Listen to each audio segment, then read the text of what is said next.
Juu kama leo nimeulizwa mbona hao wasewa hizo wanaitagwa aje hao wasewa kutrade sijui nini forex traders. Mbona uwezi kuna trade hivyo?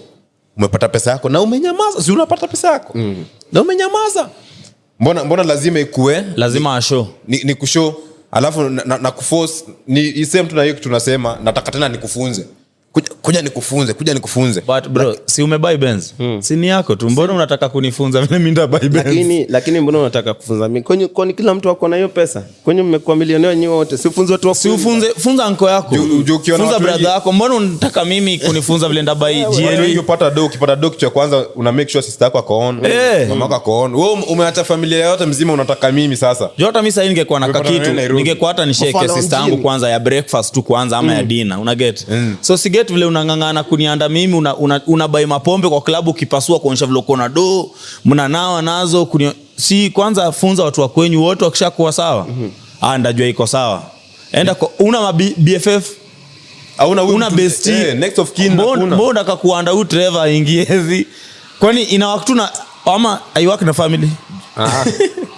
Kwani inawaka aje kitu yenu? Ikifika kwa family inaangukanga so tunasema. The more inakuwa hivyo the more inakuwa scam. The more inakuwa scam. Juu pia hao wanakuwa na hiyo kitu fulani ya huyu jamaa shekwa na base yake fulani ati nataka kuwajoinisha so utanipea 5k wewe 5k cheki huyu jamaa nyamaza wewe 5k cheki hiyo kitu umesema. Watu wa Global watu wanatuma kuongelesha vijana watu wa 23k. Tuma mtu anakaa akiweza hata nikiweza mtumia 23k saa hii atafikisha kwa ofisi. Usitume jamaa Monty anasema mwenye alikuwa anataka kunijoinisha hizo vitu za forex. Hata tungua na mavazi. Mimi nilijua mavazi za huyo ndugu yangu hazifurahishi kamwe. Mimi nilijua huyo jamaa atataka kuingiza juu ya conversation alikuwa ganazo. Huyo jamaa namuona tu amechukua simu iko hivi on lock batako.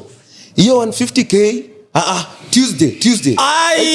Kumbe huyo jamaa si tulikuwa si tumetoka dimba. Tuko hapo kwa gari. Usikubali kipanda $10,000. Hiyo kisha shuka $10,000 haiwezi. 10,000 kupanda. Usikubali chini hapo. Alafu anarudi sasa. Unajua simu hapo anapigia mtu. Sasa anataka kurudi sasa kutuingia metro sio tuko kwa gari. Vijana unafunza hizi vitu zetu za forex after na anakubali pesa kidogo na